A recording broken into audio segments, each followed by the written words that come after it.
Good morning students. Periodic classification of elements lesson oda book back exercise பார்க்கலாம். First one, choose the correct answer. If Tabariner is related with law of tribes, then Newland is related with.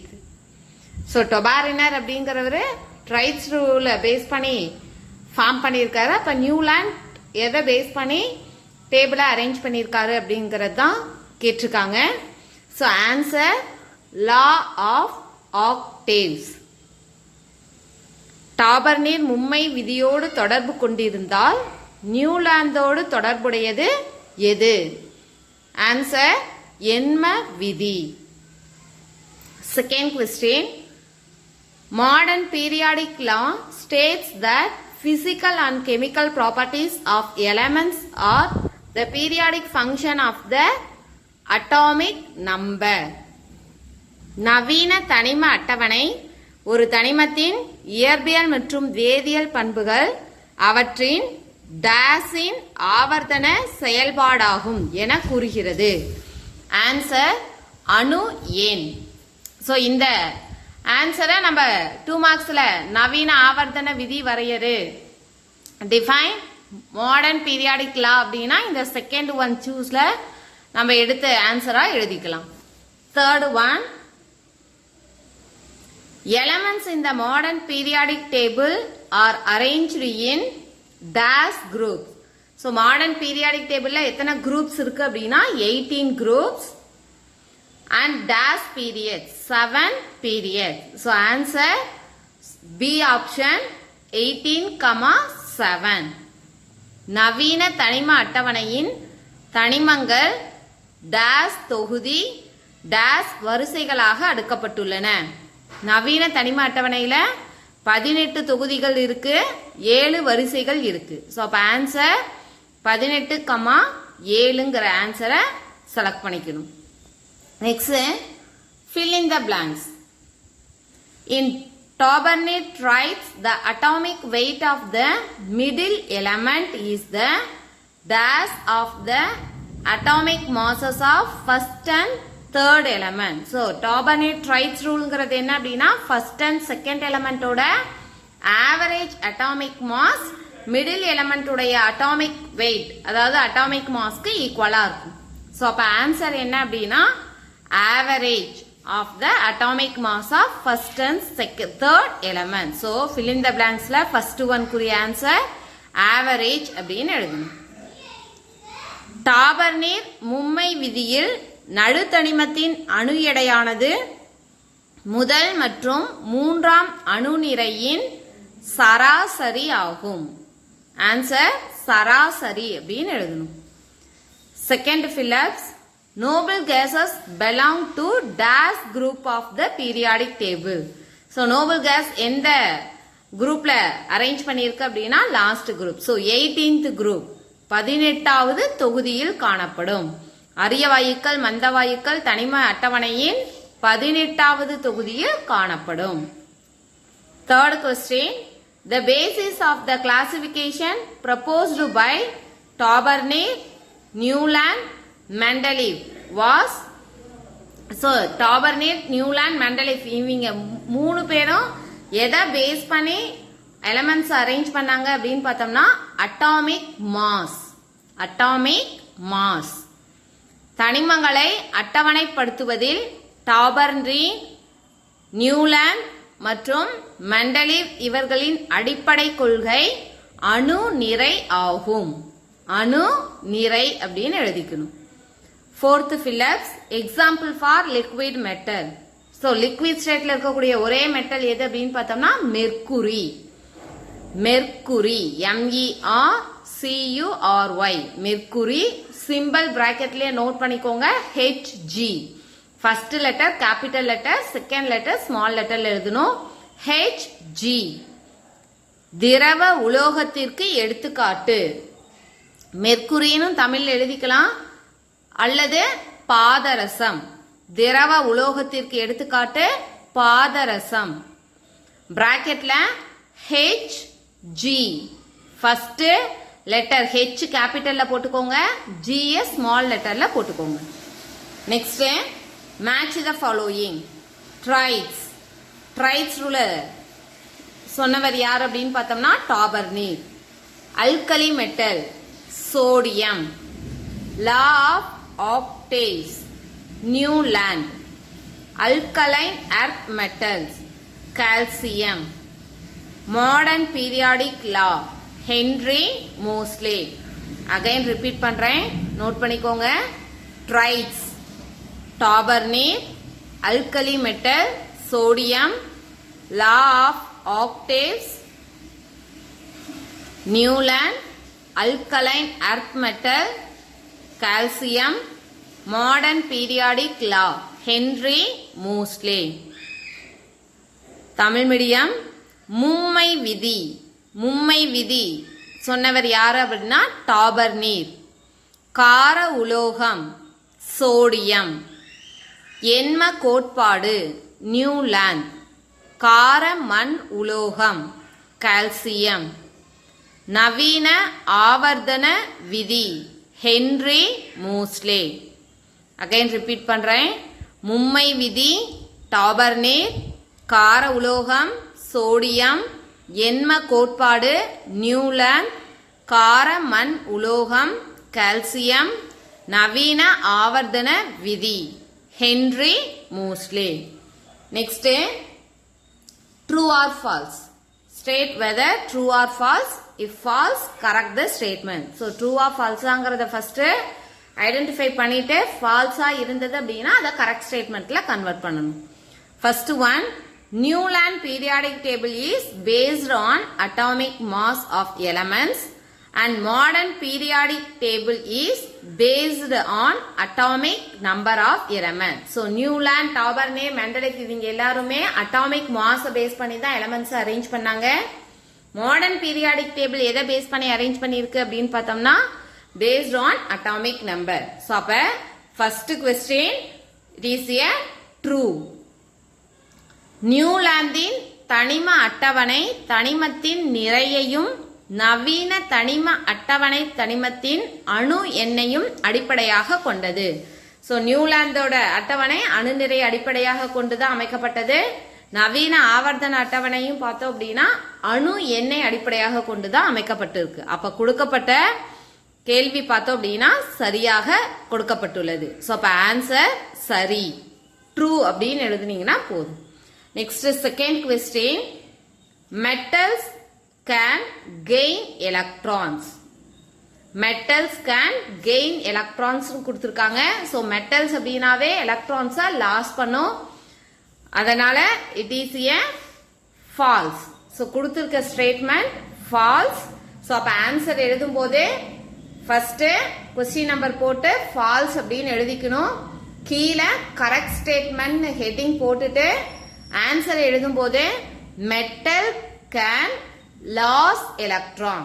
So கெயினுங்கிற வேர்டை remove பண்ணிட்டு அதுக்கு பதிலாக loss அப்படிங்கிற வேர்டை add பண்ணிக்கணும். So அப்போ செகண்ட் கொஸ்டின் ஃபால்ஸ், கரெக்ட் ஸ்டேட்மெண்ட்டாக கன்வெர்ட் பண்ணும்போது மெட்டல்ஸ் கேன் லாஸ் எலக்ட்ரான்ஸ் அப்படின்னு மாற்றிக்கணும். உலோகங்கள் எலக்ட்ரான்களை ஏற்கும்னு கொடுத்துருக்காங்க. உலோகம் அப்படின்னாவே எலக்ட்ரானை என்ன செய்யும்? இழக்க தான் செய்யும். ஸோ அப்போ இங்கே கொடுத்துருக்கக்கூடிய ஸ்டேட்மெண்ட் பார்த்தோம் அப்படின்னா தவறு. ஸோ அப்போ ஃபர்ஸ்ட் கொஸ்டின் நம்பர் போட்டு தவறு அப்படின்னு எழுதிக்கிறோம். கீழே சரியான விளக்கம்னு எழுதி உலோகங்கள் எலக்ட்ரான்களை இழக்கும் அப்படின்னு மாத்திக்கணும். ஏற்கும் அப்படிங்கிற அந்த வார்த்தையை நீக்கிட்டு இழக்கும் அப்படின்னு மாத்திக்கணும். அடுத்து fourth question, lanthanide and actinides are kept at the bottom of the periodic table because they resemble each other but they do not resemble with any other group elements. So அப்ப lanthanide actinides bottom of the periodic tableல வச்சிருக்காங்க. So அதுக்கான reason என்ன அப்படின்னா அந்த element other எலமெண்டோட நமக்கு ஒத்து போகல. So அதனால அதை தனியா வச்சிருக்காங்க. So it is a correct statement. So அப்ப ஆன்சர் ட்ரூன்னு எழுதிக்கோங்க. லாந்தனைடுகள் மற்றும் ஆக்டினைடுகள் அட்டவணையின் அடியில் வைக்கப்பட்டதற்கு காரணம் அவைகள் ஒன்றோடு ஒன்று ஒத்திருக்கின்றன. ஆனால் தொகுதியில் உள்ள வேறு எந்த தனிமங்களுடனும் ஒத்துப்போவது இல்லை. அப்ப சரி. அடுத்த 5th question. Group 17 elements are named as halogen. So 17th groupல fluorine, chlorine, bromine, iodine இருக்கு. So அந்த elements நம்ம halogens அப்படின்னு சொல்லுவோம். So அப்ப அந்த 17th group halogens. So கொடுத்திருக்க statement correct. So அப்ப answer trueனு மார்க் பண்ணிக்கோங்க. தொகுதி 17 தனிமங்கள் ஹாலஜன்கள் என்று பெயரிடப்பட்டுள்ளன. ஸோ அப்போ 17வது தொகுதியை நம்ம ஹாலஜன்ஸ் அப்படின்னு தான் சொல்றோம். ஸோ அப்போ கொடுக்கப்பட்டுள்ள கூற்று பார்த்தோம் அப்படின்னா சரி. ஸோ அப்போ ஆன்சர் சரி அப்படின்னு எழுதிக்கோங்க. Next assertion and reason. So அதில் ஃபர்ஸ்ட் ஸ்டேட்மெண்ட் என்ன அப்படின்னா elements in a group generally possess similar properties but elements along a period have different properties. அதாவது தொகுதியில் உள்ள தனிமங்கள் ஒரே பண்புகளையும் வரிசையில் உள்ள தனிமங்கள் வேறு வேறு பண்புகளையும் பெற்றுள்ளன அப்படின்னு கொடுத்துருக்காங்க. ஸோ அப்போ ஸ்டேட்மெண்ட் கரெக்டாக தான் இருக்கு. அதுக்கான ரீசன் என்ன சொல்றாங்க அப்படின்னா the differences in electronic configuration makes the element differ in their chemical properties along a period. So periodல நமக்கு அந்த எலமெண்டோட ப்ராப்பர்ட்டிஸ் டிஃபர் ஆகிறதுக்கு காரணம் என்ன அப்படின்னா electronic configuration. So along the period பார்த்தோம் அப்படின்னா நமக்கு லெஃப்ட்ல ஆரம்பிச்சு ரைட் வரைக்கும் போக போக நமக்கு எலக்ட்ரானிக் கான்ஃபிகரேஷன் கிராஜுவலா இன்க்ரீஸ் ஆகும். ஸோ எலக்ட்ரானிக் கான்ஃபிகரேஷன் கிராஜுவலா இன்க்ரீஸ் ஆகும்போது நமக்கு கெமிக்கல் ப்ராப்பர்ட்டிஸ் அப்படிங்கிறது டிஃபர் ஆகும். ஸோ அதனால நமக்கு அலாங் த பீரியட்ல இருக்கக்கூடிய எலமெண்டோட ப்ராப்பர்ட்டிஸ் எப்படி இருக்கும் அப்படின்னா டிஃப்ரெண்டா தான் இருக்கும். ஸோ அப்ப கொடுத்துருக்கக்கூடிய ஸ்டேட்மெண்ட்டும் கரெக்ட், ரீசனும் கரெக்ட். ஸோ அப்ப ஆன்சர் என்ன அப்படின்னு பார்த்தோம்னா option A statement is true and reason explain the statement. So அப்ப ஃபர்ஸ்ட் ஆப்ஷனை செலக்ட் பண்ணும். கூற்று சரியானது, காரணம் கூற்றை விளக்குகிறது. ஸோ அப்ப கொடுத்துருக்கக்கூடிய கூற்று சரி, காரணமும் சரி, காரணம் கூற்றுக்கான விளக்கத்தை கொடுத்திருக்கு. ஸோ அப்ப ஃபர்ஸ்ட் ஆப்ஷன் கூற்று சரியானது, காரணம் கூற்றை விளக்குகிறது அப்படிங்கறத எழுதிக்கணும். அடுத்து answer the following. So first question பார்த்தோம் அப்படின்னா ஸ்டேட் மாடர்ன் பீரியாடிக் லா. ஸோ இப்போ நம்ம சூஸ்லேயே பார்த்தோம். சூஸ்ல செகண்ட் ஒன் சூஸ்க்குரிய அந்த ஆன்சர் அப்படியே எடுத்து எழுதணும். கொஸ்டின் வித் ஆன்சர் அப்படியே எடுத்து எழுதணும் அப்படின்னா மாடர்ன் பீரியாடிக் லாக்குரிய ஆன்சர் இதுதான். Modern periodic law states that the physical and chemical properties of elements are the periodic function of the atomic number. So இந்த ஆன்சர் அப்படியே எடுத்து எழுதணும் அப்படின்னா ஃபர்ஸ்ட் क्वेश्चनக்குரிய ஆன்சரா கன்வெர்ட் ஆயிடும். நவீன ஆவர்த்தன விதியை கூறுக. இதுக்கான விடை என்ன அப்படின்னு பார்த்தோம்னா சரியான விடையில செகண்டா இருக்கக்கூடிய கேள்வி பதில் இரண்டையும் சேர்த்து நம்ம எழுதணும் அப்படின்னா அதுதான் நவீன ஆவர்த்தன விதி அப்படின்னு சொல்லலாம். அதாவது நவீன தனிம அட்டவணை ஒரு தனிமத்தின் இயற்பியல் மற்றும் வேதியியல் பண்புகள் அவற்றின் அணு எண்ணின் ஆவர்த்தன செயல்பாடாகும் என கூறுகிறது. சோ இதுதான் நவீன ஆவர்த்தன விதியினுடைய பதில். அடுத்து second question, what are groups and periods in the modern periodic table. So எதை குரூப்ஸ்னு சொல்வோம், எதை பீரியட்ஸ்னு சொல்வோம் அப்படின்னு பார்த்தோம்னா குரூப்ஸ் அப்படிங்கிறது வெர்டிக்கல் காலம். சோ பீரியாடிக் டேபிள்ல வெர்டிக்கலா இருக்கக்கூடிய காலமை குரூப்ஸ் அப்படின்னு சொல்லுவோம். பீரியட்ஸ்னு எதை சொல்வோம் அப்படின்னா ஹரிசாண்டலா இருக்கக்கூடிய ரோஸ பீரியட்ஸ் அப்படின்னு சொல்லுவோம்.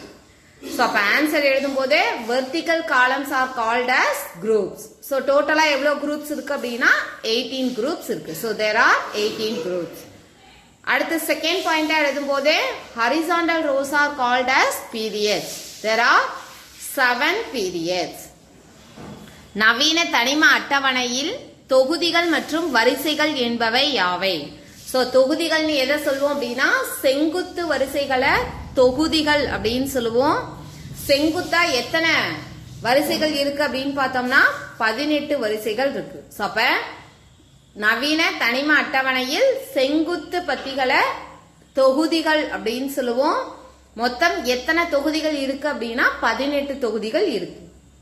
வரிசைகள்னு எதை சொல்வோம் அப்படின்னா கிடைமட்டமா இருக்கக்கூடியத வரிசைகள் அப்படின்னு சொல்லுவோம். சோ கிடைமட்ட பகுதியை வரிசைகள் அப்படின்னு சொல்லுவோம். மொத்தம் எத்தனை கிடைமட்ட வரிசைகள் இருக்கு அப்படின்னா 7 வரிசைகள் உள்ளது. நவீன தனிம அட்டவணையில் செங்குத்தாக உள்ள பகுதியை தொகுதிகள்னு சொல்வோம். மொத்தம் 18 தொகுதிகள் உள்ளது. கிடைமட்டமா இருக்கக்கூடிய வரிசைகளை வரிசைகள் அப்படின்னு சொல்லுவோம். மொத்தம் 7 வரிசைகளாக அமைக்கப்பட்டுள்ளது. அடுத்தது third question, what are the limitations of Mendeleev periodic table? So உங்களுடைய புக்ல பேஜ் நம்பர் இங்கிலீஷ் மீடியமா இருந்ததுன்னா பேஜ் நம்பர் 140ல பாத்தீங்க அப்படின்னா லிமிடேஷன்ஸ் மெண்டலீவ் பீரியாடிக் டேபிளோட லிமிடேஷன்ஸ் அப்படின்னு கொடுத்துருப்பாங்க. ஸோ அந்த லிமிடேஷன்ஸ் ஹெட்டிங்ல இருந்து 141 பேஜ்ல பார்த்தோம் அப்படின்னா ஒரு 4 பாயிண்ட்ஸ் கொடுத்துருப்பாங்க. அந்த 4 பாயிண்ட்ஸையும் நோட் பண்ணிக்கோங்க.